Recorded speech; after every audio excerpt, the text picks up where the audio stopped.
Welcome back to the Neurospiritual Awakening with Dr. Val. And this is episode 8. And in today's episode, I have a phenomenal woman here with me, Celina. Welcome to the show. I'm thrilled to have you on and pick your brain, so to speak, about many different topics. Of course, the awakening topics, then your areas of expertise. But without further ado, how about you introduce yourself? Tell us about who you are, what you're up to, and anything else you want to say about yourself. Yeah, well, I'm Celina Tonkin, and it's a privilege to be here and have this conversation with you. I really respect your expertise and your wisdom and who you are in life. I am a coach, and one of the modalities that I love working most with is emotional freedom techniques. I'm also a trainer in emotional freedom techniques for EFT Universe. And of course, I work with clients on different topics. I work with other modalities, but right now I find that EFT resonates most with me and with the clients that I work with. So I love everything to do with transformation. That's my passion in life. And it was born out of my experiences, challenging experiences in early childhood. Um, I'm also, first of all, I'm actually a mom. Yeah. Yeah. Yeah, I'm a mom of two amazing young men. They're my biggest success, my biggest achievement in my life. And then, of course, have a good relationship with my husband. And yeah. Awesome. So good. Again, just thrilled to have you on. And emotional freedom technique.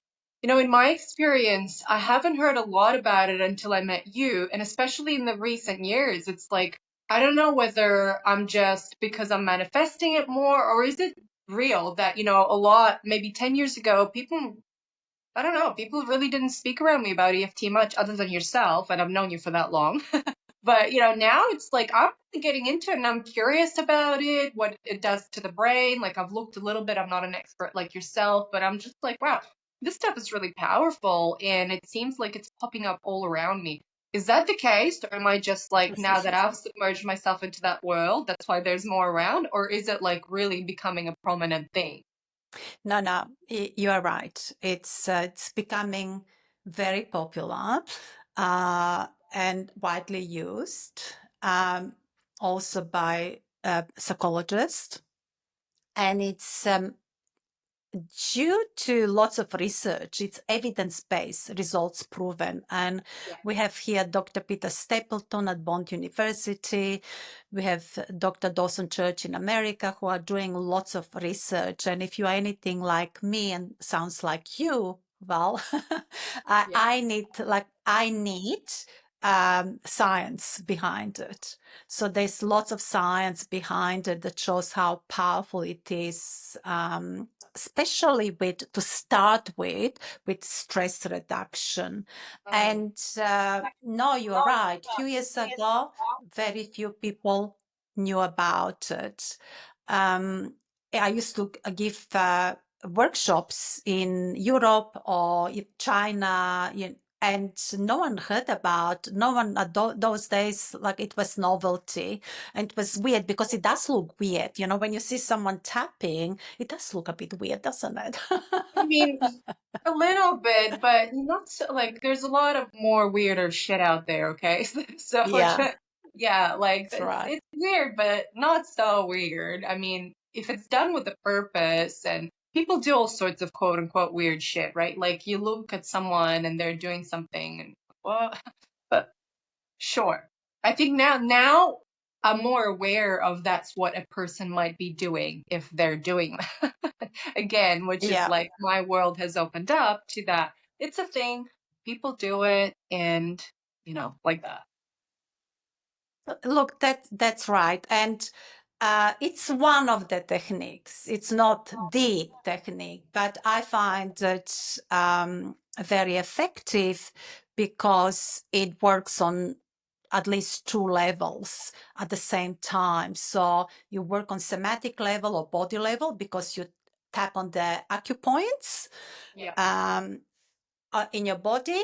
So you relax the body, and then it works on cognitive and mental level because while you are relaxing the body, sending messages to the amygdala, to relax. While you're doing that, you're also talking and focusing on the issue that you are dealing with Mm, and working through that issue.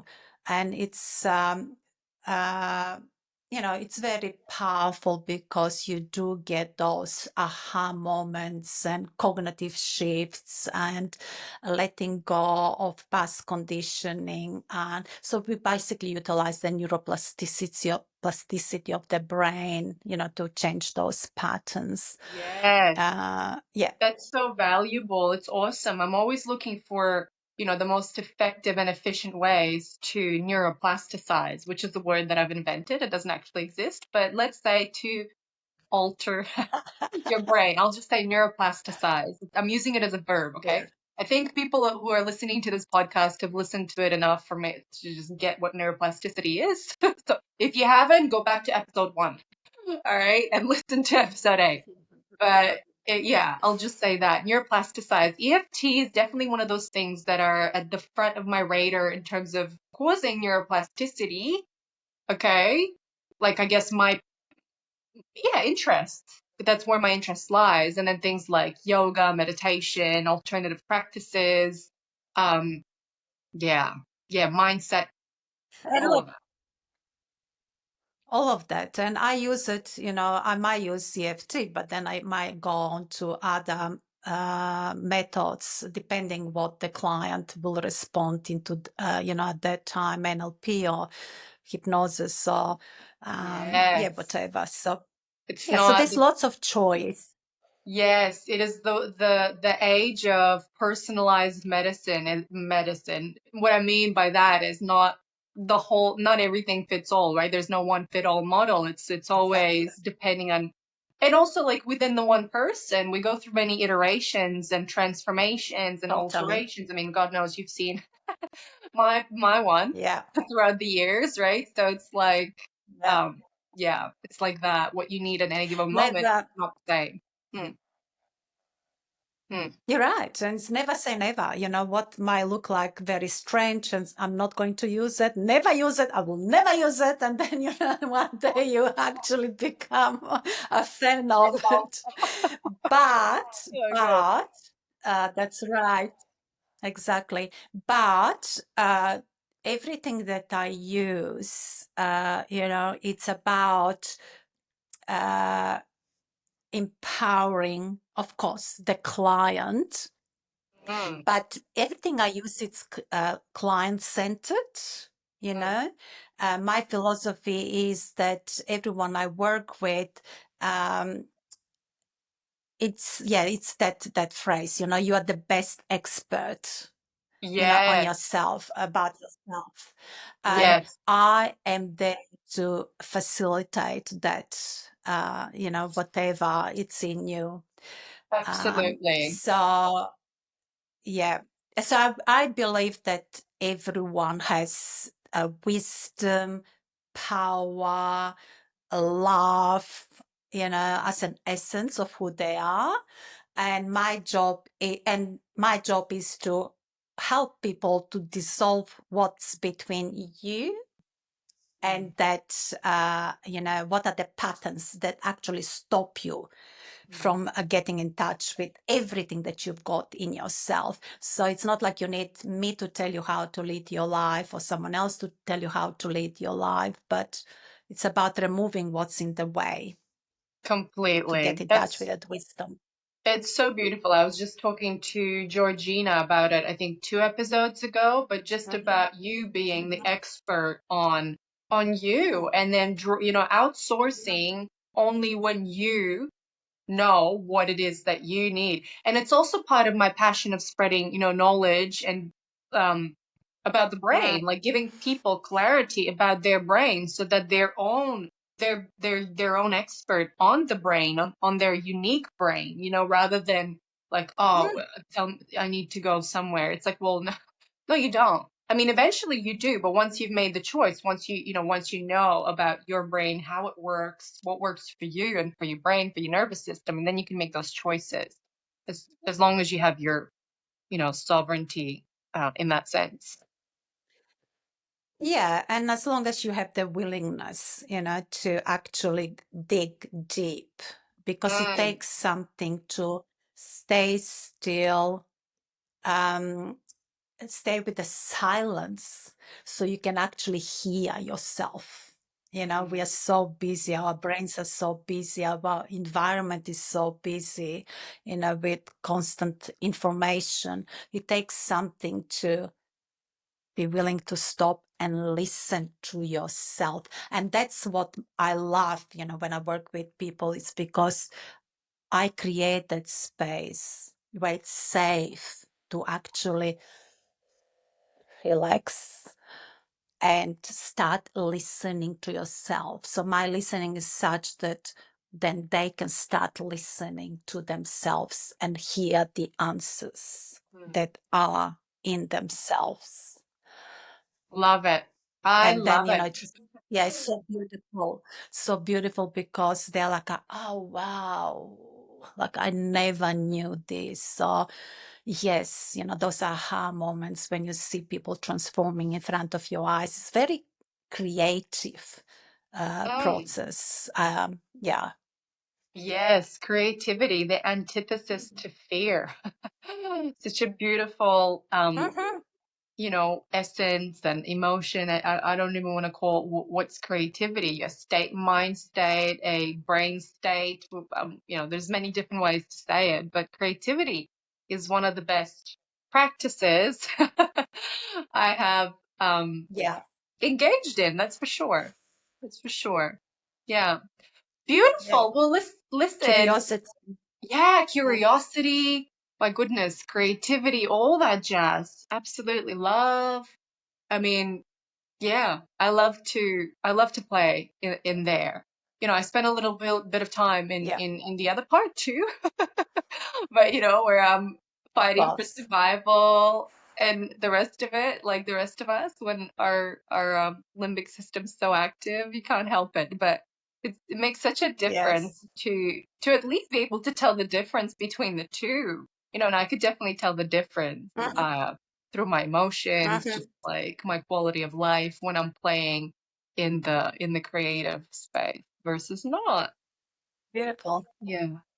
Well, look, the trend of the podcast is, of course, the awakening process, and I have started to discover that it's different for everyone. Some people have like a big aha moment, for others it's gradual, so I really do want to ask you about your flavor of the awakening process. And what I mean by that is, when did you get like, oh my goodness, this is really not all there is. There's so much more to life than what's in front of me or what I think is in front of me, what my brain perceives is in front of me. There's just so much out there energetically, realm-wide, like all of that. When was this moment for you? Or Yeah. maybe, when was the time? Or how did it happen? Yeah. Look, it's yeah, we all have our flavor, don't we? And what's awakening for me might not be awakening for you. We have the words, but you have to experience it, and it's very unique experience. And for me, it's like a series of experiences where I work on something and nothing makes sense, and then I go through process of confusion, and then I think, oh, what is like I don't understand, and then suddenly I understand. But I Yes, worked on it. It's a bit like that process. It's not linear. It's not a linear process. I would like to be linear, and I would like to just read and work out strategies. And here I am, awake and aha moments. But it's not a linear process, and it takes lots of trust because sometimes the results are seem they're very slow. So I have had many instances in my life, and when I had those like moments when you know it's not your, there's something beyond your five senses. There's Mm. something beyond your five senses. And for me, it's like, most often it's like a voice, a very clear, like a ancient, powerful, clear voice that I know it's not my voice. Like interrupts my thinking, or my life in that moment. And it's like I know it in my bones, and it usually would show up in the moments where of transition and transformation, like when I shared the old identity and there's something new opens up, new view of life opens up. So do you want me to tell you one of them? One Yes, specific yes, one? Yeah. absolutely, Cool. yes. Cool. Cool. So I was, I think, in my mid or later 20s, and I was coming back from a party, and I was driving home, and I was thinking, uh, like I was disappointed with myself, because I didn't enjoy the party, and everyone else seemed to have fun, but everyone else, or most people, were drinking alcohol. And I was saying to myself, maybe I should drink. I never drink. Yes, the And fun maybe I fact. should drink Yeah. and have more fun. Pardon? I said, What yeah, did you drinking. say? That's the fun factor. Like, So yeah. I think I've been drunk. I've been drunk in my life once, literally. And anyway, I'm having this conversation, this brilliant conversation in my head. It's like yeah, why am I so different? Why am I so, don't smoke, don't drink, don't take drugs, la la la, boring, something like that. And then I suddenly hear this voice, like a clear voice. That's not my voice, because my voice is doubting me, yeah? And this is clear interruption. And I hear this voice and goes, you were a wise little girl. You decided never to drink, smoke, or take drugs because you knew it was going to lead you to could lead you to road of destruction. Now, Mm. that is in the context of my family, what was happening in my family. Uh, Yes. So lots of addictive everything was behaviors, happening. stuff Yeah, like that. Yeah. yeah. And I Mhm. might just say something about that, just as encouragement to others. But so I heard that voice saying, you were a wise little girl, who decided never to smoke, drink, or take drugs. And I was like, oh, wow. And I felt this instant compassion for myself, and like a shift of Yeah. who I was for myself, and suddenly who I became for myself, a wise person. And then I went home, and it was Saturday night. And those days I used to listen a lot to English interviewer. And this time he was interviewing Susie Quattro. That's long before your time. You might never heard of her, Val. She Yeah. was a rock and roll star in the 1960s. She was Oh, very no. well known. She was English. Yeah. And the interviewer said to her, it was the era of the rock and sex, drugs, and rock and roll. And you were a big star, but you never got into that scene of Mhm. drugs and sex and alcohol.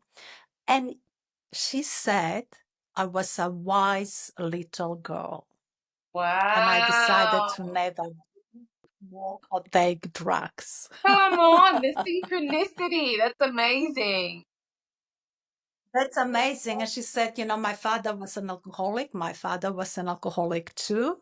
And, I decided that, the way I can protect myself and look after myself is never to go down that way. So it was like a confirmation from the TV this time. Yeah, yes. The confirmation, yeah, the synchronicity, the divine realms speaking through television. I love when that happens. You know, people talk about all these angel numbers, all this Yeah, stuff. Like I see 111, 1111, yeah, all that. Same, same. Hey, I saw yeah, this. yeah, yeah, He said what the higher power said to me just a few moments ago. I love it when that happens. Yeah. yeah. Oh, So those are the moments that you never forget and you can never predict, and uh, it's something greater than yourself. mm, mm. Yeah. Love it. Wow. Well, thank you so much for Mm, sharing that. I mean, I've never heard this before, so this is news to me. But mm, mm. cool. How incredible. All right. And then there are, I imagine, flavors of that, Yeah, the higher power, whatever that is, right? The divine. Different people call it different things. So let's just say a higher above power than exactly. than human. Um, Yeah. and that's interrupted your life There, and caused these awakening there moments. are. Yeah. They are. And there's specific, well, of course, there's no time to talk about them now, so that's fine, maybe another time. But there's specific moments when, I got in touch with love, and made certain decisions like having children. There are moments when, there was transformation. I heard like once again similar thing, and I became very wealthy from coming, as a young migrant with one suitcase in my hand with, two pairs of pants. And, Yeah. those, and, my financial situation transformed completely. And then there was health things. And yeah, so it's something that but it's very unpredictable. Mm. I wish I can call it when I want Yeah. to. Yeah. I Yeah. wish I can organize meeting. Yeah. Yeah. Let's organize a Zoom call for my next transformation. That I want it in 2 days from now because things are pretty shit right now. So in 2 days will be a good time. I love that. If only, isn't it? If Yeah. only. And Yeah. yes, guides and all these kind of things, they're there, they support us, let's say, things that we can't see, however you want to think about that, however it makes sense for you. I just call them, let's say the divine intervention kind of realm.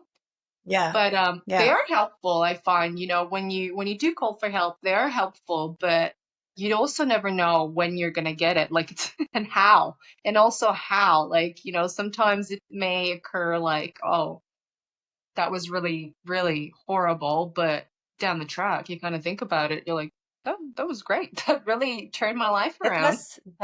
Yeah. So never say never. What I've learned is, never say never to anything.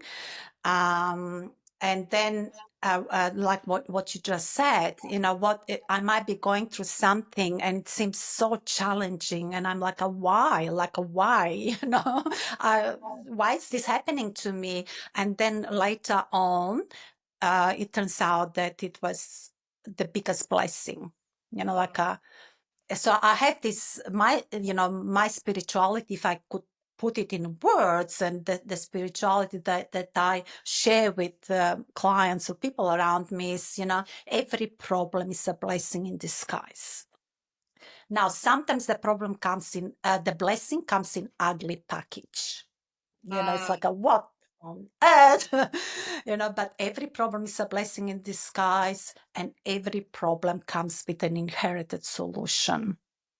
God love doesn't that. give us, or the higher power, the universe doesn't give us more than, literally doesn't give us more than we can handle. We have, if we are willing to go deep, dig deep, there is the answer is there. So the problem is calling you to actually dig deeper, and then it becomes a blessing. And that's why I talk about 100% responsibility. Whatever happens in my life, I have 100% responsibility for my life. Not as I'm guilty, Yeah. or the other party is guilty or anything like that. It's my life. No Yeah. one else is coming. Yeah. Yes, the other party might have done something unsavory, they might have, but what do I do Yeah. about it in myself? Absolutely. Self-empowerment. It's Mm. yeah, it's amazing. It's amazing. I've discovered that and hopefully have our listeners when you're really, in a powerful place, when you really own everything that is happening in your life, not to you, but in your life. As a matter of you being there, living your life. Yeah. Yeah. Exactly. Exactly. Okay.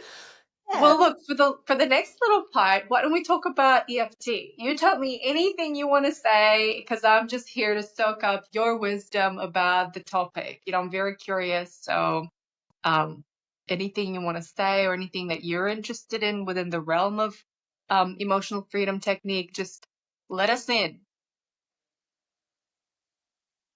Yeah, look, uh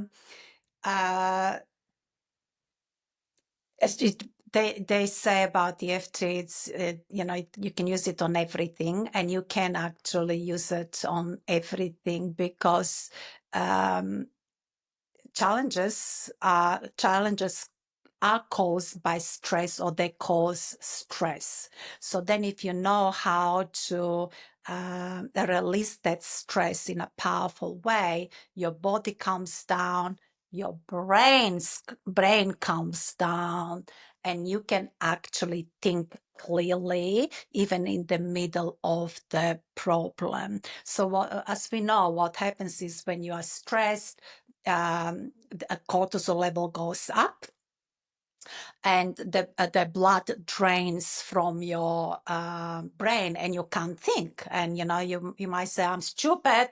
Like, I feel stupid, because in some ways you are stupid. There's no blood in the brain to In that think. moment. Yeah. Yeah, yeah. Yeah, Especially drains with the brain drains. needing so much, glucose and energy to sustain itself, for And sure. oxygen to think. Yeah. So with the tapping, that's how powerful it is on physiological level. It actually helps you to keep the stress level down. The cortisol, the stress hormone, keeps helps you to keep. So it's part of my life. Like, I do it constantly. Yeah. Yes, So that helps me to maintain like a good level of cortisol. We need cortisol. It's just that, yeah, when it's up, and it's constantly up, that's when it starts creating damage. So I absolutely. tap constantly, and that helps me maintain a level of cortisol, optimum level of cortisol. So basically, like, when I go to the coffee bars, people know me, the locals know me. They sometimes they don't say hi, they just go, because they see me tapping. Like, I will sit at the front and drink coffee, do my work, I might tap on something, and they're like, hi. Yeah, yeah, And they pass yeah. by.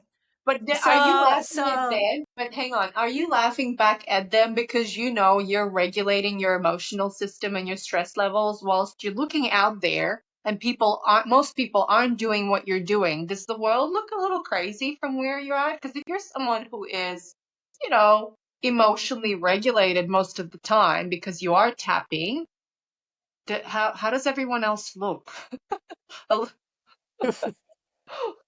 Well, there was someone who came to the coffee bar the other day, and she ordered coffee, and a friend, and she ordered. I mean, someone local, like, you asked me how they look, and she was smiling, but she ordered coffee with 5 shots.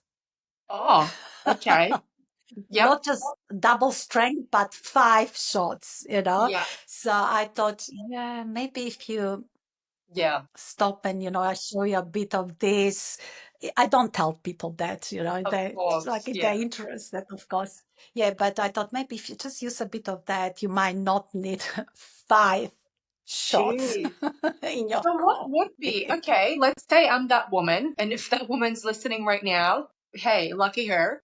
What would be a way for me to just like, what's a technique you can show me now that would make a difference to me if I'm in that state where, I'm like highly reactive or triggered or whatever? Yeah, yeah. So there's one short tapping routine that I call it first aid, that can calm you instantly. And it combines the tapping with the breathing. Now, um, you might want to go to the bathroom, if you're in public place. I don't care. I'll do it anyway. But imagine you are really stressed. You're at a meeting. You just had an argument with your partner, friends, or your party. You want to just move away. You can go to the bathroom maybe, or, somewhere else. And you can just go like this. So you have to tap on the right points, though. You can't tap, you have to tap on the point to get the result. Yeah. That's the thing. But because when you see people tapping on YouTube, they'll tap anywhere. That doesn't work. It has to be on the acupoint. So if you know the right points, so then you just go like this. You tap and you breathe like twice. You inhale and then exhale and go. And then you go to the side of the eye. And you go through the 8 points that we got on the upper part of our body, Yes. and it will basically calm you inside of one or two routine circles or Yes. cycles. Sorry, Yes. it will actually calm your body instantly. And it because you're working with your breath then and you're tapping, it's very powerful. So that's what I would have said to her if she came and said to me, I'm stressed about something such and such or whatever, and I don't want to drink this coffee. Do you have something to offer me? Because I see you, sitting there and going like this sometimes. Yeah. That's what I could have offered her. So I call this first aid, Yes. tapping to calm you down. So, so valuable. And in my understanding, you can, well, as you said, not only in my understanding, but I reiterate what you said before, you can use this technique to lose weight, change your beliefs about money, relationships, dramas, like ultimately anything. And it acts on your body and on your emotional state, on your nervous system as well, and many different other layers. I mean, I know there's, like the etheric, the whatever, all the different layers. I'm not an expert in that field, but all the energy layers beyond that as well. Yeah. That's right. That's right. Because, as I said, it's first of all so powerful with that cortisol level, Mm. but you have to do it. And You yeah, have to well, practice it. that's right. So daily, multiple times a day, like anything, if you neuroplasticize and really do want to cause lasting change at the level of the brain, repetition is key. Just brain gym, Exactly. neuroplasticity, once you've created the new neural pathway, let's say you've started tapping, Yeah. you got to keep up. You got to Yeah. keep it up if you actually want to see the change. And the change, in my understanding as a neuroscientist, can happen. Again, you can't really put a timeline on it. We want it fast, but it doesn't always happen that way, you know? At the level of the brain, it takes however long it takes for that new pathway to grow and become the go-to. That's right. Yeah. Yeah. Yeah.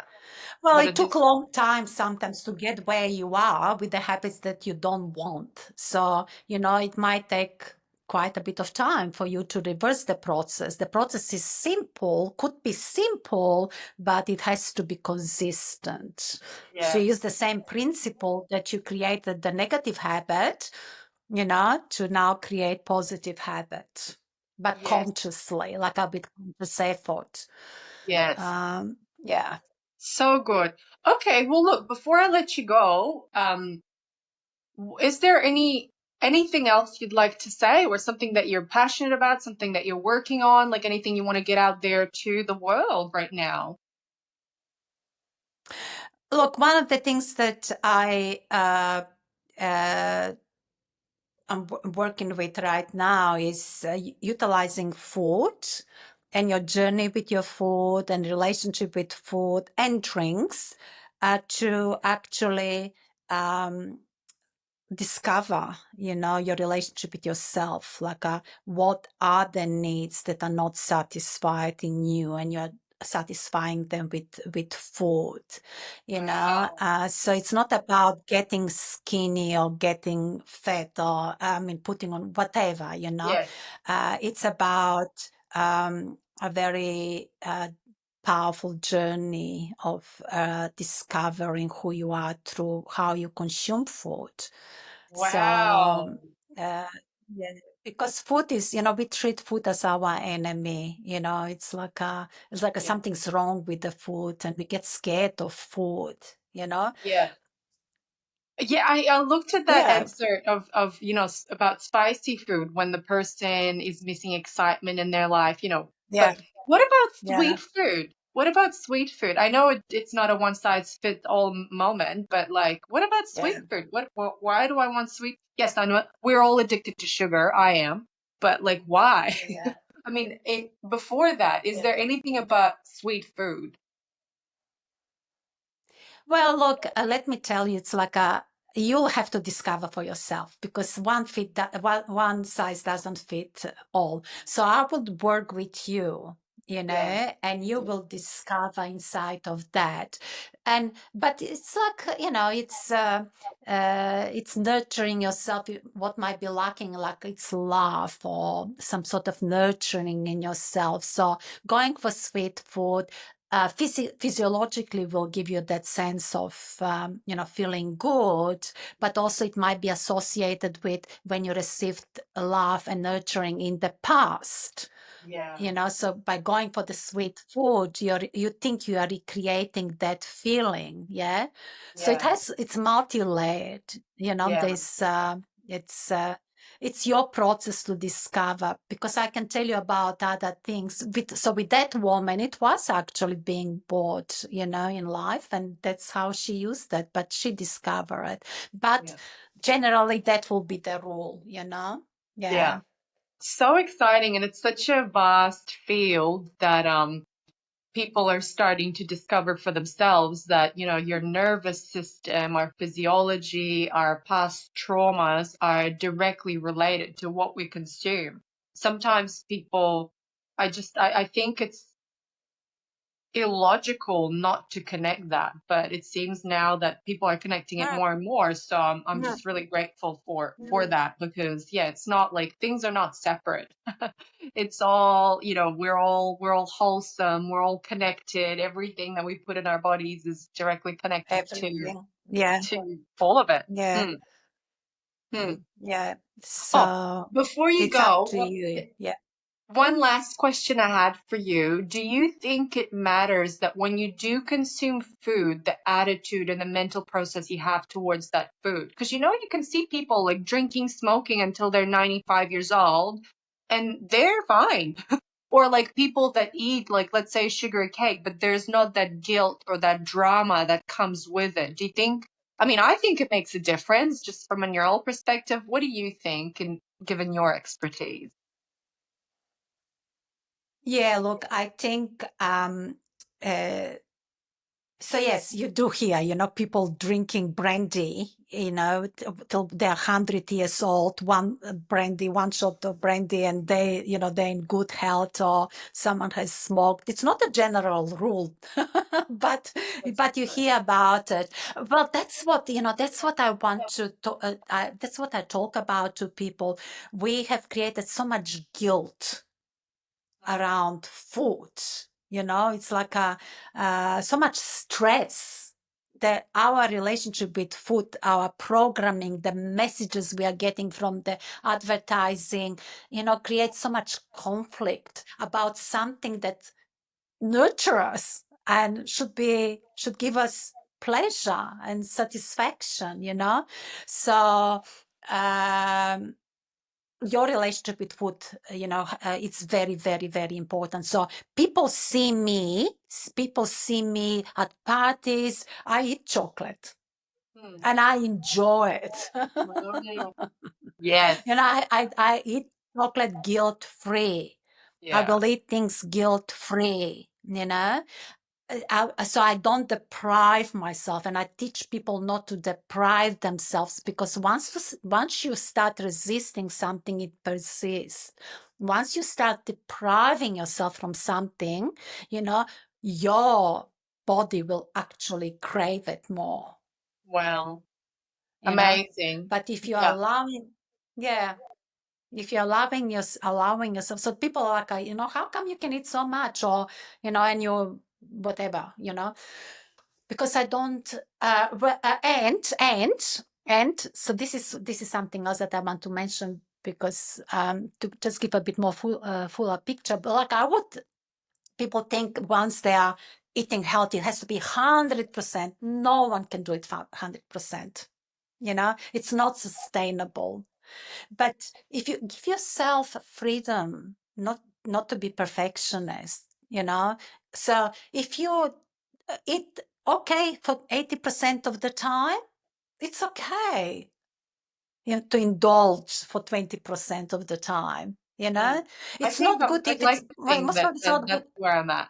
I'd like to think that's where I'm at. 80% That's of the good. time I'm eating well, 20% What? of the time I'm eating chocolate. Yeah. Yeah.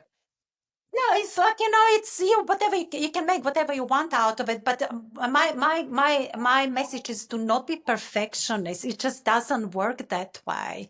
The world is not designed. You're not in a monastery where you're Yeah. served certain foods by someone and everything is controlled. You Yes. know, Yes. uh, So good. Wow, so good. Well, I just want to keep talking forever and ever, but you have to go, I have to I know. go. And we can, you can come back again and we'll talk some more now that we've opened up this can of worms or this can of food, delicious That's food. right. Um, Yeah, yeah, but yeah. where can people find you if they want to connect with you, if they want your coaching, expertise, or anything else? Like, where can they find you? Look, I am on Facebook. It's Celina Tonkin. I'm on Instagram, which I don't know the exact name because I just changed it. And Yes, then I've got an old website, but you can send me actually a message. So I'm on Instagram, yes. EFT Tapping for Transformation. Yeah. Great. I'll put all of that in the show Celina underscore notes so Celina. people, it'll all be written Mm, in there. So your website, Insta, Facebook, all of that. yeah. Yeah. Awesome. Beautiful. Well, thank you so much for joining us today for this delicious episode of the Neurospiritual Awakening. And I can't wait to reconnect. Thank you. Right. Thanks for having me.